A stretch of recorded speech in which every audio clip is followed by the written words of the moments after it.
بے شک ایک رب ہی ہے جو دلوں کو قرار دیتا ہے۔ ہم بہتر کو روتے رہتے ہیں اور وہ رب بہترین سے نواز دیتا ہے۔ اللہ کی راہ بظاہر کانٹوں سے بھری مگر در حقیقت اطمینان اور سکون کی دولت سے بھری پڑی ہے۔ تمہارے لیے سب بدل جائے گا، زندگی پرسکون اور خوبصورت بنا دی جائے گی۔ بس اس رب العالمین کے راستے پر چلتے رہنا۔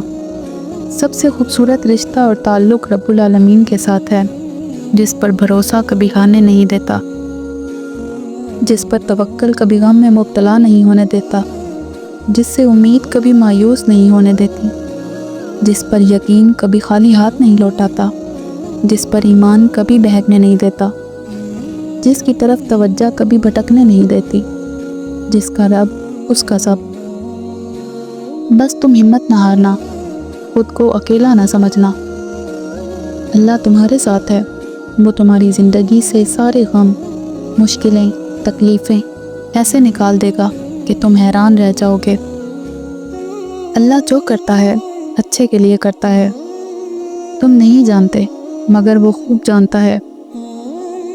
اللہ پاک دیر تو کر سکتا ہے لیکن بندوں کو مایوس نہیں کرتا۔ چپ سے بڑی بددعا کوئی نہیں ہوتی۔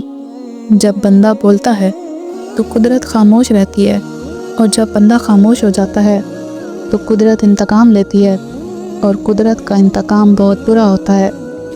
اپنے ارادوں میں مخلص رہو، تم اللہ کی مدد ہمیشہ ساتھ پاؤ گے۔ صبر سے گزار کر اللہ تمہارے یقین کا امتحان لیتا ہے۔ وہ تمہیں سزا نہیں دیتا، وہ تو بس اپنے قریب لانے کے لیے آزماتا ہے۔ بے شک اخلاق کی خوبصورتی دلوں کو فتح کر لیتی ہے۔ معاملات اللہ کے سپرد کرنا ہی بہتر ہوتا ہے، کیونکہ ہم خود بھی اپنے ساتھ اتنے مخلص نہیں ہوتے جتنا اللہ ہمارے ساتھ ہوتا ہے۔ وہ رب آزماتا ہے تمہیں تمہارے دل کے قریب چیزوں سے۔ کبھی کبھی اللہ تعالیٰ ہمارے یقین اور ارادوں کو توڑ کر ہمیں سکھاتا ہے کہ وہی ہوگا جو میں چاہوں گا۔ چلو اس میں اللہ کی کوئی بہتری ہوگی، بس یہی ایک وہ جملہ ہے جو ہمت ٹوٹنے نہیں دیتا۔ جو اللہ پر یقین رکھتے ہیں اللہ ان کے لیے وسیلے بنا دیتا ہے۔ اللہ ضائع نہیں کرے گا تمہاری دعا اور تمہارا صبر، بس ذرا انتظار کرو۔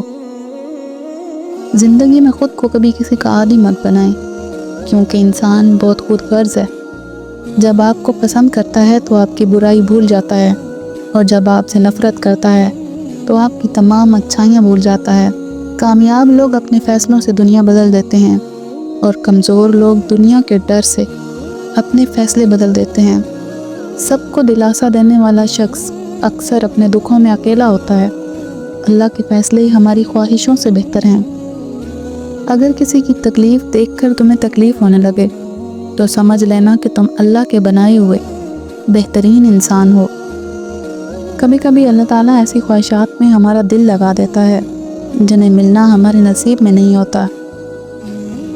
اکثر یہ سوال پوچھا جاتا ہے کہ جب نصیب میں نہیں ہوتا تو دل کیوں ایسی خواہش میں لگایا جاتا ہے؟ اللہ تمہیں تمہاری دعاؤں سے آزماتا ہے۔ وہ تمہیں ہر اس چیز سے آزماتا ہے جو تمہاری دعاؤں کا حصہ ہوتی ہے، کیونکہ دعاؤں میں وہی رہتے ہیں جن سے بے پناہ محبت ہوتی ہے۔ تم سوچ رہے ہو کہ جب دعائیں معجزوں کے لیے بنائی گئی ہیں تو پھر اللہ انہیں تمہارے لیے آزمائش کیوں بنا دیتا ہے؟ وہ ایسا اس لیے کرتا ہے کیونکہ دعائیں توکل کی دلیل ہوتی ہیں، اور اللہ کہتا ہے کہ تمہیں کیا لگتا ہے کہ تم کہو گے میں ایمان لایا اور تمہیں آزمایا نہیں جائے گا؟ جب تم یقین کا دعویٰ کرتے ہو تو سب سے پہلے اس یقین کی گواہی تمہارے دل سے لی جاتی ہے۔ اس کے لیے ہر اس شے کو تم سے دور کر دیا جاتا ہے جس کے بغیر تمہارا دل دھڑکنے کا تصور بھی نہیں کر سکتا۔ تمہاری سانسوں کی وجہ چھین کر اللہ دیکھتا ہے کہ کیا اتنا توکل ہے تمہیں اس پر کہ تم اس پر یقین رکھ کے سانسیں لیتے رہو۔ اور جب تم اس کی رضا کے لیے یہ کر گزرتے ہو تو وہ بھی تمہاری رضا کے لیے کن کی ہر حد سے گزر جاتا ہے۔ اللہ ان دعاؤں کو کبھی نہیں بھولتا جو تم نے اس کی رضا کے لیے قربان کر دی۔